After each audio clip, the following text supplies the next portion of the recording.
नमस्ते, मैं हूँ डॉक्टर गीताश्री और अनुपमा हीलवेल फिजियो केयर के विशेष पॉडकास्ट के दूसरे भाग में आपका स्वागत है। पिछले भाग में हमने जाना था कि बढ़ती उम्र में फिजियोथेरेपी क्यों जरूरी है। अब हम बात करेंगे उन व्यवहारिक तरीकों की जिससे हमारे घर के बुजुर्ग बिना किसी डर के इंडिपेंडेंट और सेफ जीवन जी सकें। आगे बढ़ने से पहले मैं आपके साथ एक छोटी सी कहानी साझा करना चाहती हूँ। 6 महीने पहले मेरे पास एक 72 वर्ष के बुजुर्ग आए थे, मिस्टर कपूर। वो बहुत सक्रिय व्यक्ति थे, लेकिन घर में फिसल कर गिरने की वजह से उनका कूल्हे की हड्डी में फ्रैक्चर हो गया। सर्जरी तो सफल रही, लेकिन जॉइंट स्टिफनेस का दर्द और दोबारा ना गिर जाएं, इसका डर इतना ज्यादा था कि उन्होंने चलना ही छोड़ दिया। उन्हें लगने लगा कि अब वो कभी भी बिना दर्द के और सहारे के चल नहीं सकते। उनके बेटे हमारे पास आए और समस्या बताई। हमने उनके घर की ऑडिट की और उनकी समस्या, उनके पॉइंट ऑफ व्यू को समझा। अनुपमा हीलवेल फिजियो केयर में हमने उनके साथ सिर्फ फिजियोथेरेपी ही नहीं की, बल्कि उनके आत्मविश्वास पर भी काम किया।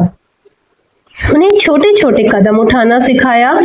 घर में सपोर्ट किसी इंसान के बजाय रेलिंग यूज करना, जगह जगह पर होल्डिंग बार लगवाए, anti skid mats and sensor light arrange करवाई जिससे चलते ही प्रॉपर लाइट उनको मिले।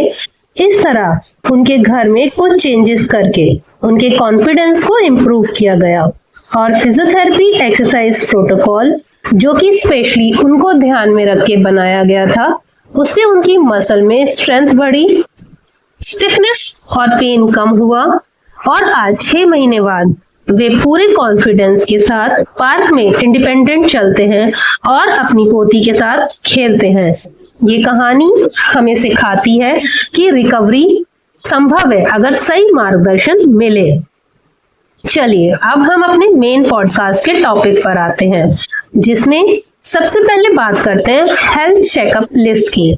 अक्सर हम तब तक डॉक्टर के पास नहीं जाते जब तक कोई बड़ी तकलीफ ना हो, लेकिन बुजुर्गों के लिए प्रिवेंशन यानी कि बचाव ही सबसे बड़ा इलाज है।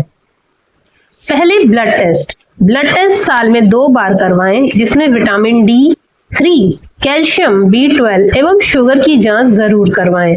इसके साथ ही हृदय के लिए ब्लड प्रेशर की रेगुलर मॉनिटरिंग और जरूरत पड़ने पर ECG कराएं। विजन एंड हियरिंग टेस्ट, क्योंकि गिरने का एक बड़ा कारण धुंधला दिखना या कान की समस्या से संतुलन का बिगड़ना भी होता है, जिसे पिछली वीडियो में समझाया गया है।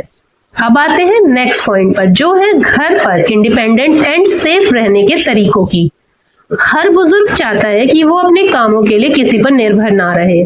इसके लिए हमें घर के वातावरण को थोड़ा सीनियर फ्रेंडली बनाना होगा, जैसे कि वॉशरूम सेफ्टी, फिसलन वाली टाइल्स पर एंटी स्किड मैट्स लगवाएं और दीवारों पर ग्रैब रेल्स यानी कि पकड़ने के लिए रॉड्स लगवाएं। कमरों और गलियारों पर पर्याप्त रोशनी रखें और मोशन सेंसर वाली लाइट्स का भी यूज करें, जिससे रात में उठने पर ठोकर ना लगे और स्विच को ना ढूंढना पड़े। फर्नीचर बैठाने के लिए ऐसी कुर्सियां चुनें जिससे घुटनों पर कम जोर पड़े। अब डिस्कस करते हैं fall prevention tips and checklist का। बुजुर्गों में चोट और फ्रैक्चर का सबसे बड़ा कारण है गिरना। इससे बचने के लिए मेरी 3S पॉइंट चेकलिस्ट याद रखें, यानी कि सराउंडिंग, स्ट्रेंथ एंड शूज। सबसे पहले सराउंडिंग की बात करते हैं। घर के उन कोनों और रास्तों का चयन करें जहां खतरा है। वहां पर बुजुर्गों को एक जानकारी दें कि कैसे चलना है। सीढ़ियों पर रेलिंग है या नहीं, अगर वो है तो ढीली तो नहीं, क्या फर्श पर जो कारपेट है वो मुड़ता तो नहीं। रात को मोशन सेंसर वाली लाइट हर जगह लगाएं ताकि अंधेरे में ठोकर लगने से बचा जा सके। जमीन पर पड़े तार वगैरह या बच्चों के खिलौनों को या फिर कोई ऐसा सामान जो गिरा पड़ा हो और ठोकर लग सकती है, उसे रास्तों से हटा कर रखें।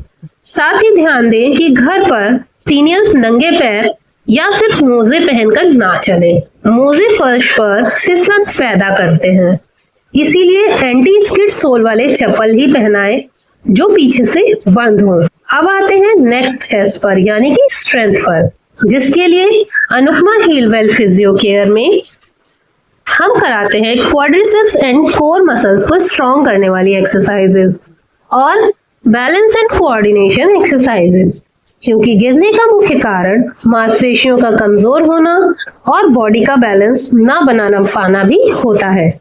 जब आपके पैर मजबूत होंगे तो लड़खड़ाने पर भी आप खुद को संभाल पाएंगे। अब आते हैं नेक्स्ट पॉइंट पर, जो कि है blood pressure management guide. Blood pressure का सीधा असर आपके संतुलन पर और दिमाग की सेहत पर पड़ता है। इसके लिए खाने में नमक कम रखें, ऊपर से नमक ना लें, हर बार खाने के बाद 20 मिनट की सैर जरूर करें एवं तनाव से दूर रहने के लिए प्राणायाम और गहरी सांस लेने वाले व्यायामों का अभ्यास करें, जो कि बीपी को स्थिर रखने में जादू की तरह काम करता है। अब देते हैं जवाब आपके पूछे गए सवालों का। अक्सर मरीज पूछते हैं कि क्या घुटने के दर्द में मालिश करानी चाहिए? जवाब है हल्की मालिश खून के बहाव के लिए अच्छी है। अगर इसके आसपास दर्द के कारण और सूजन भी है तो तेल मालिश नुकसान पहुंचा सकती है। अगला सवाल है, क्या फिजियोथेरेपी सिर्फ एक्सरसाइज या सिकाई कराना है? जवाब है नहीं, ये विज्ञान है। इसमें हम मशीनों, exercises, manual therapy and postural correction के कॉम्बिनेशंस का इस्तेमाल करते हैं। तीसरा सवाल है, फिजियोथेरेपी के नतीजे दिखने में कितना समय लगता है? ये हर व्यक्ति की समस्या पर निर्भर करता है। कुछ मरीजों को 3 से 4 सेशन में ही आराम महसूस होने लगता है।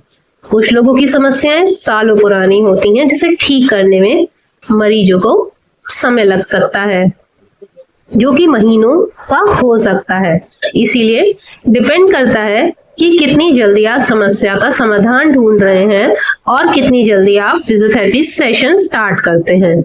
इसीलिए जरूरी है कि अपना धैर्य बनाए रखें और थेरेपिस्ट जो एक्सरसाइज कराते हैं उनको घर पर भी नियमित करें। अनुशासन ही सफलता की कुंजी है। अब आते हैं मिथक बनाम तथ्य, यानी कि मिथ एंड फैक्ट्स पर।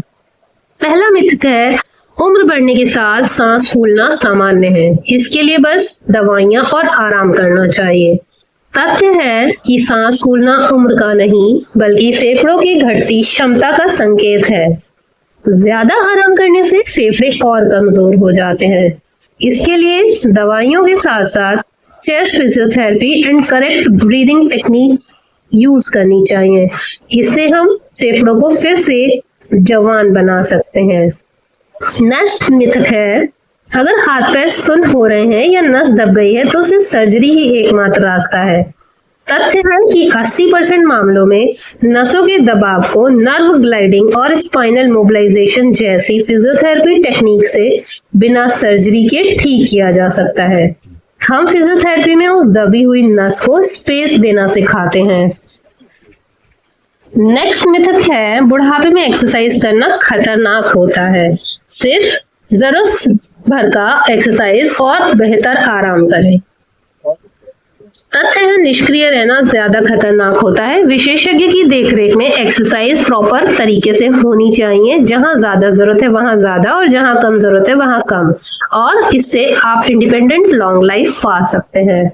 मिथक है, एक बार गिरने के बाद बुजुर्गों को हमेशा किसी के साथ या फिर किसी के सहारे ही चलना चाहिए। तथ्य है, फिजियोथेरेपी के balance training and gait training programme के जरिए आप अपना खोया हुआ कॉन्फिडेंस वापस पा सकते हैं, जिससे फिर से आत्मनिर्भर होकर चलने में मदद मिलती है।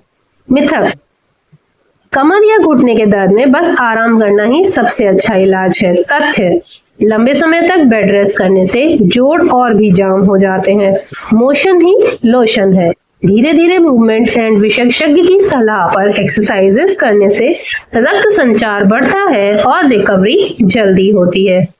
तो ये था हमारा आज का अंक। इसी के साथ दर्द मुक्त बुढ़ापा अब मुमकिन है शीर्षक पॉडकास्ट का दूसरा एपिसोड समाप्त होता है। अगर आपके मन में भी कोई सवाल है तो हमें 6392302971 पर कॉल करें या बमफोर्डगंज म्योराबाद के पास Anupama Healwell physio care clinic पर आएं। उम्मीद है आज की ये जानकारी आपके और आपके अपनों के काम आएगी। याद रखें, अनुपमा हीलवेल फिजियो केयर में 15 मई से पहले ज्वाइन करने पर जीरियाट्रिक पैकेज में 50% ऑफ का ऑफर चल रहा है, जिसका लाभ आप उठा सकते हैं। धन्यवाद।